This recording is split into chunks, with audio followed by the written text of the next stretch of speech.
நன்றி செலுத்தக்கூடிய உண்ணுகின்றவன் யார் தெரியுமா? நன்றியோடு நடந்து கொள்ளக்கூடியவன் யார் என்று சொன்னால் அவனுடைய மதிப்பு என்னவென்று சொன்னால் பி மன்சிலத்திஸ் சாயிபி சாபிரி, பொறுமையாக இருக்கக்கூடிய நோன்பாளியுடைய அந்தஸ்தில் இருக்கிறான்.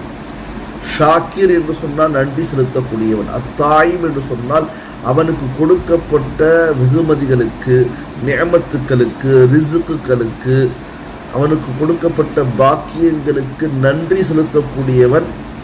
சாயிமாகவும் நோம்பாளியாகவும் சாபிர் பொறுமையான நோம்பாளியுடைய அந்தஸ்தில் இருக்கிறான். நாம் அப்படி இருக்க வேண்டும். இந்த ரமலான்ல மட்டும் இல்லை, முழு வாழ்க்கையில இவ்வாறு நடந்து கொள்ள வேண்டும். தலபுல் ஹலாலி ஃபரீதத்துன் பஅத ஃபரீதத்தின், அதாவது ஹலாலான ரிஸ்கை தேடிக்கொள்வது, ஹலாலான பாதையை தேடிக்கொள்வது, ஹலாலான வழி